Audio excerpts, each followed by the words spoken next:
In today's competitive, crowded, and consumer-oriented society, it is not easy to find a community whose members seek cooperative, caring, and non-aggressive relationships with each other. Such a community does exist, however, and is thriving in the rolling hills of the Missouri Ozarks. Located a few miles north of the Arkansas border in south-central Missouri, the community of Eastwind offers a welcome refuge for those people seeking an alternative to the pressures of urban living.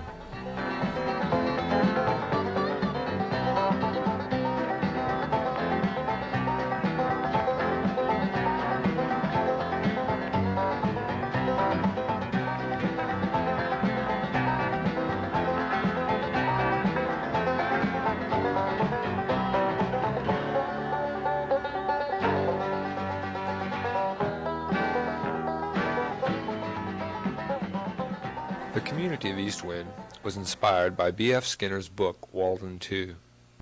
His fictional account of an intentional, cooperative community led to the formation of Twin Oaks in Virginia, one of the first such communities to be established in the 60s.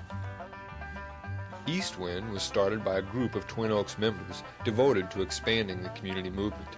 After searching for a suitable site, the first members arrived in the Missouri Ozarks in 1974 to lay the groundwork for the new community. Finding little on the original property other than a small farmhouse and an old barn, these early pioneers began construction of the housing, industrial, and other facilities necessary for the growing community. Little by little, as Eastwind's membership grew, so too did its facilities.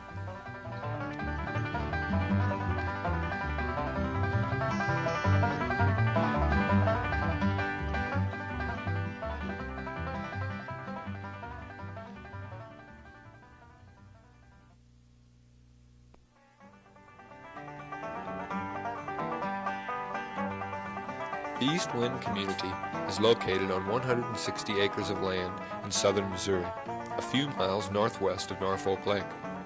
Although much of the land is rocky and covered with trees, about 30 acres is presently cultivated, and an additional 500 acres is leased from the government.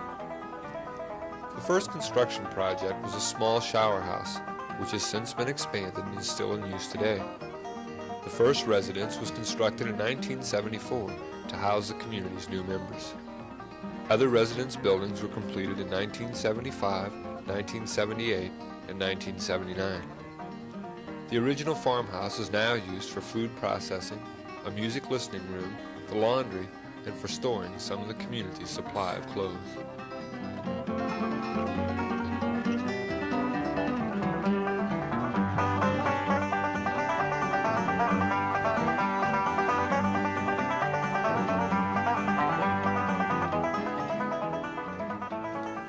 Eastwind's first industry, manufacturing rope hammocks, was originally carried out in large army tents, but in 1976, a 3,500 square foot industrial building was completed to house the rope industry, shipping and storage, office space, and an auto maintenance garage.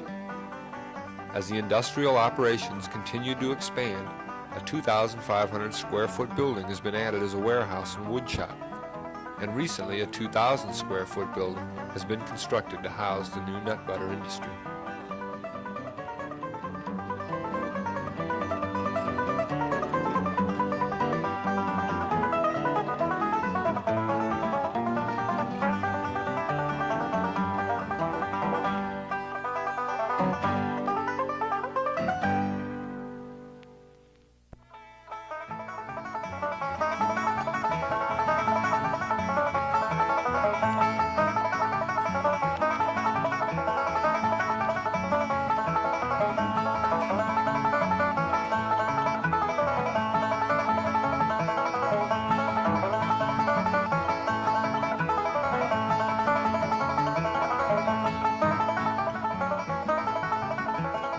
Maybe the most unique aspect of Eastwind is its economic structure. Their labor credit system, developed over many years of trial and error, has helped to provide a good standard of living while maintaining equal and cooperative relationships among the workers. All community workers are required to contribute a minimum amount of labor in exchange for having all of their basic needs met. Although the average work week is slightly longer than the usual 40 hours a week, The worker is provided with meals, housing, clothing, medical coverage, transportation, recreational facilities, child care, and education, instead of just a straight salary. This means that all time besides the required work week is generally free time to be used for relaxing, hobbies, or socializing. Yeah, the labor credit system has changed over the years. The current setup is very different from the original setup. The current system, we get 1 hour of work credit for every 1 hour of work done. And we decide at the beginning of each year in an annual plan how much work we're going to require from everyone. And this year it's 50 hours, and everybody is required to do 50 hours of work.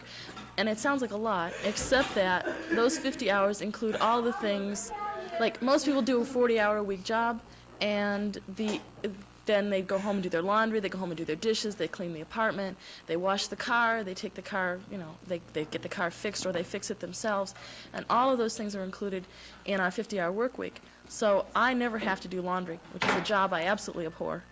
I very seldom cook, even though I enjoy it. I'm not very good at it. There are people that are better, and so I prefer to let them do it. I do get a couple hours of hand mix every week, and we also get assigned hard to assign, which are jobs that nobody likes to do. We don't like to stick the same person with all those jobs every week. So usually you get something like a dishes shift or a clean or something that absolutely no one ever wants to do. And we spread those out amongst all of us. Every year, an extensive planning process determines the projected amounts of labor needed in the various areas of the community.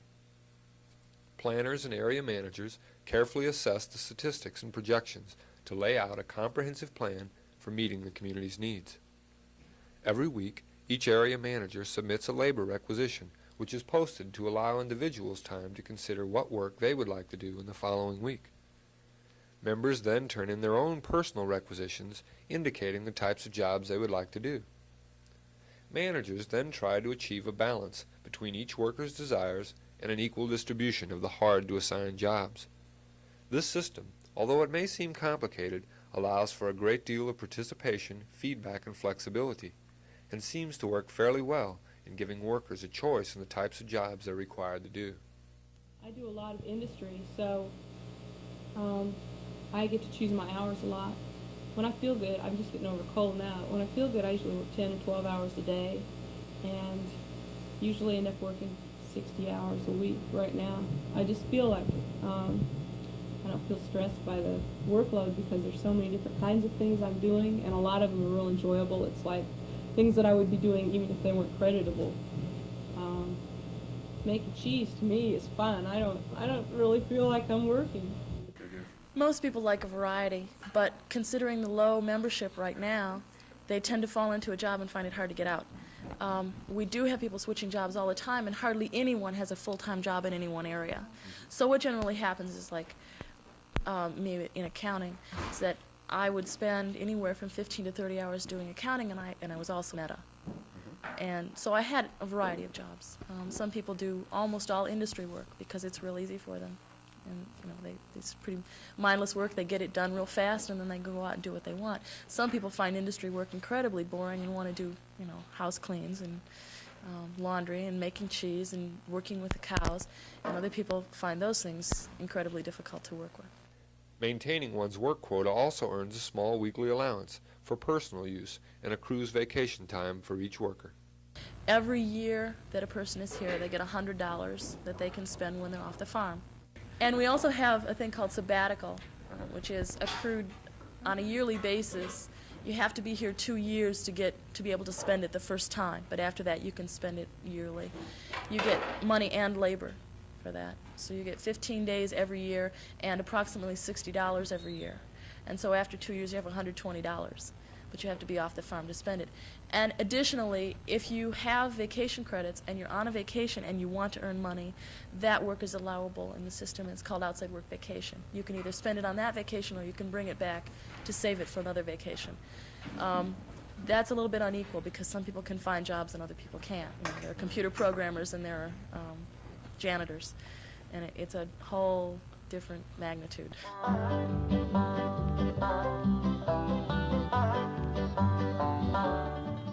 Over 3/4 of the community's income comes from its main industry, the manufacturing and selling of rope hammocks, chairs, and sandals. Hammock workers set their own schedules, work at their own pace, and have stereo music available at each workstation, giving them a much more pleasant working environment than the average urban industrial worker.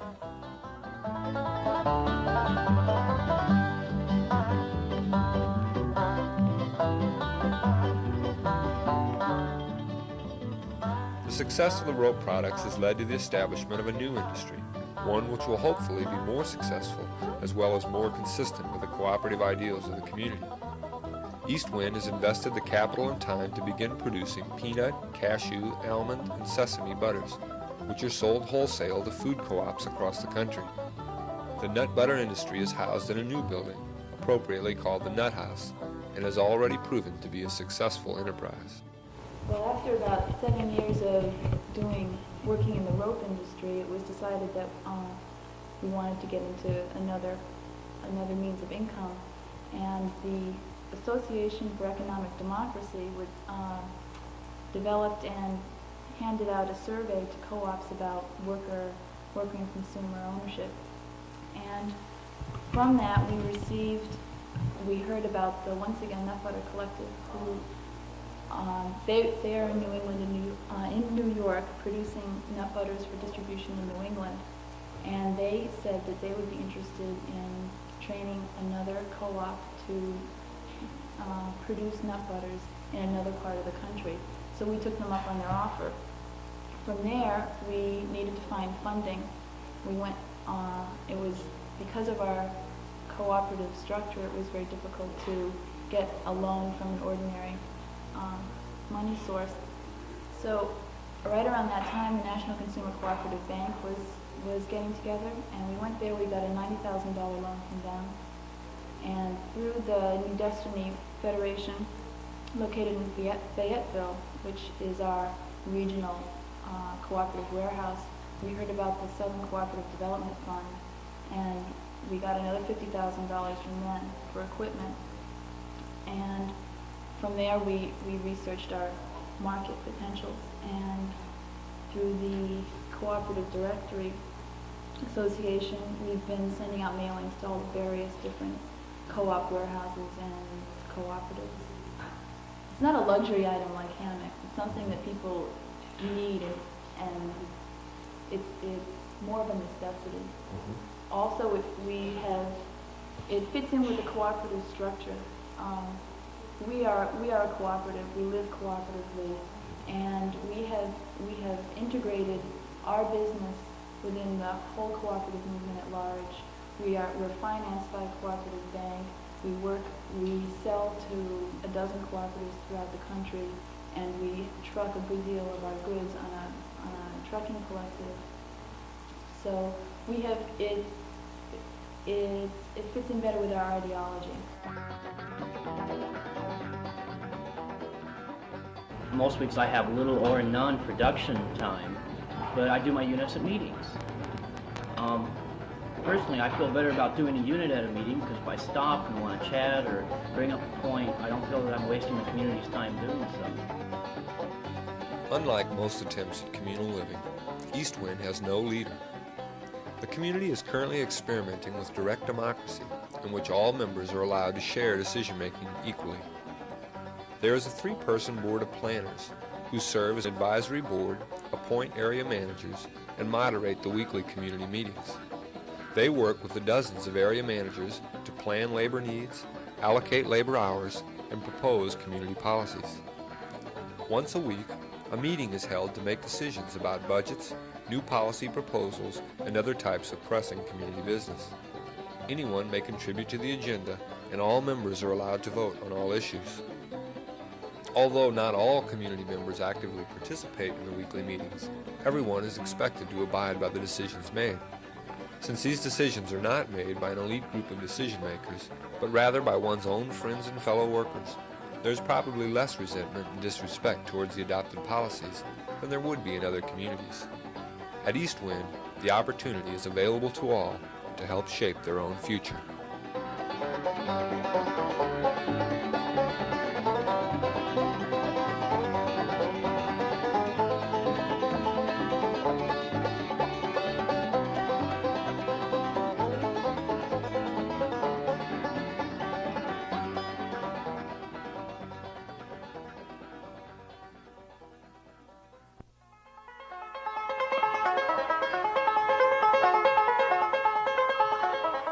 most important need of any community is food.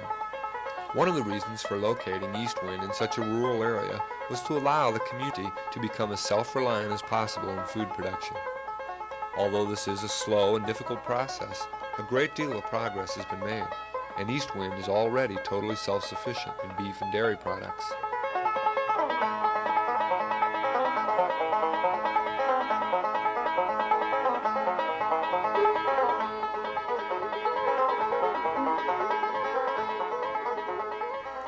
The 1-acre garden produces most of the vegetables needed for the summer and fall, and some of the produce is preserved for use in the winter. Future expansion of the garden is planned, and the community hopes to be able to supply its own eggs and honey sometime in the future. Other fields produce all the hay needed for the beef and dairy herds. The abundance of milk has also spurred the production of cheese. I'm making cheese, and right now we just had a new calf, so we're making 10 cheeses a week. We've upped it, and I come in the morning and wait for the milker to get done and take the new milk to make cheese, because it's had less time to grow bacteria, and there's a better chance it'll taste good when we're done.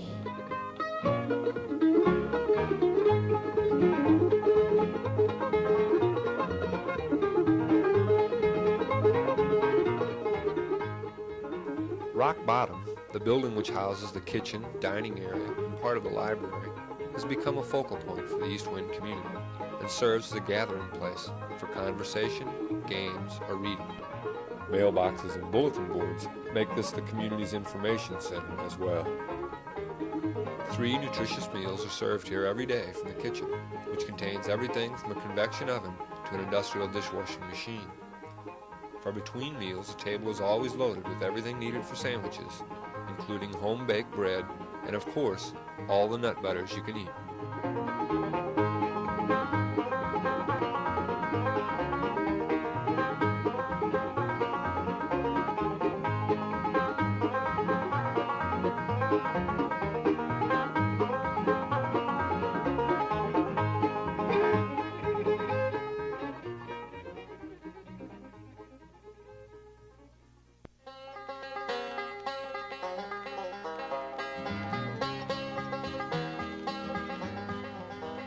Unlike the United States government, East Wind is not afraid to guarantee equality to all, regardless of race, age, or sex.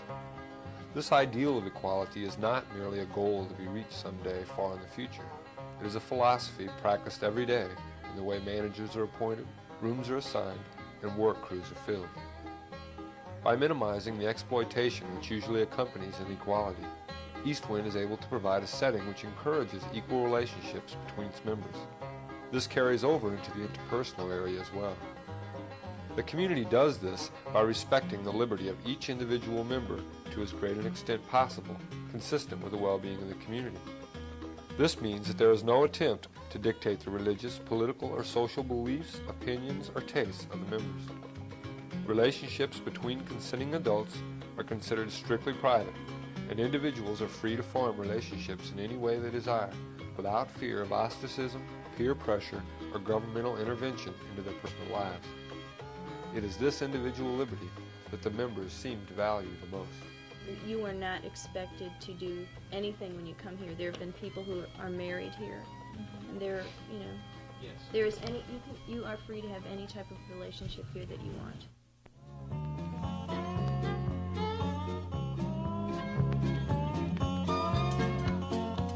For the first 5 years, East Wind did not feel that its facilities were adequate to successfully provide for children.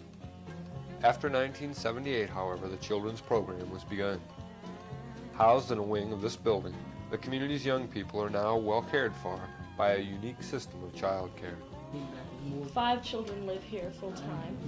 They're cared for by a group of people that we call metas. It's a word taken from the Israeli word metapelet, which is the Israeli word for child care people. Our child care people, there are 8 of us currently, do no less than 15 hours of work with the children. We feel that any less than that, we wouldn't be in touch with the children. The metas take care of the daily child care decisions, making sure that the children brush their teeth, making sure that the children take their baths and get cleaned, making sure that they go to bed on time, or when they're tired, making sure they get their naps, making the food for them, all the things that the person who stays at home, generally the mother, usually does.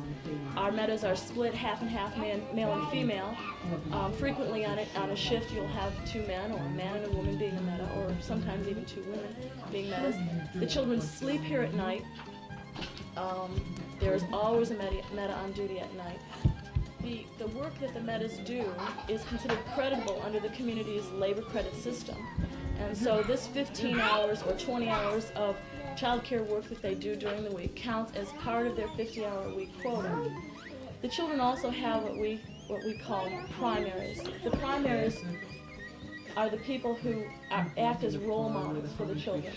Each child has at least 3 primaries, and the primaries get credit for spending 2 hours a day with the children until they're about 2.5, at which point the hour credit goes down to an hour a day.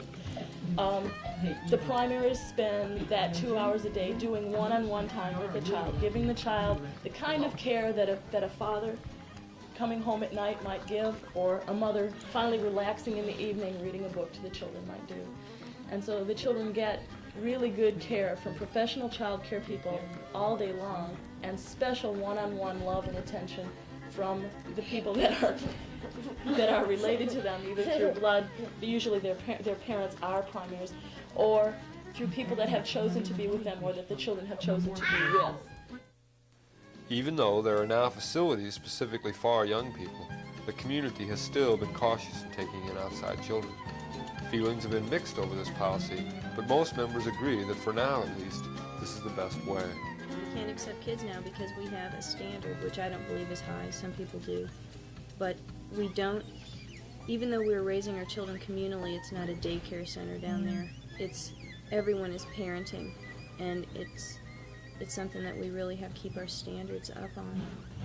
And so we're not just going to accept 1 million kids, 100 kids. I think right now we're just like any new family that's starting off and struggling. We just don't have the economic means to have lots of children. Mm-hmm. And so we're waiting. We want our kids to have a good life. We want them to not be hungry, to not, to be well clothed. We want them to have good things. We want them to be well educated.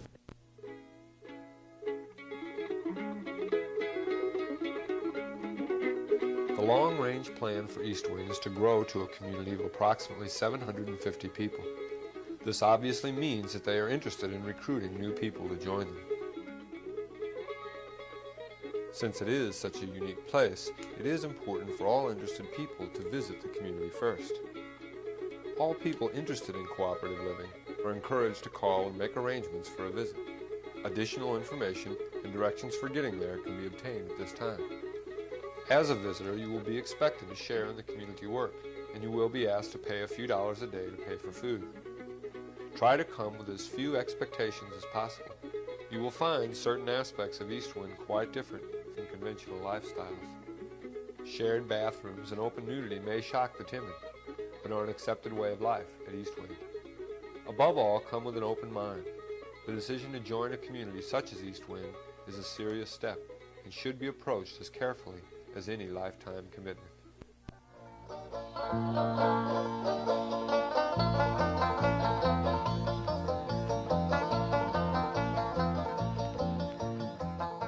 What is the future of East Wind? Is communal living a fad of the 60s, which will eventually pass away and leave communities like East Wind to wither and die? The residents of East Wind don't think so. As economic dislocations and hardships affect more and more people in today's society, they believe that increasing numbers of them will be seeking alternatives to the socio-economic system that has hurt them. They also feel that communities such as theirs will form the basis for a social movement that will continue to grow as more people seek lifestyles that are compatible with cooperative values and social change. East Wind may well be the beginning of that movement, and it certainly won't be the last.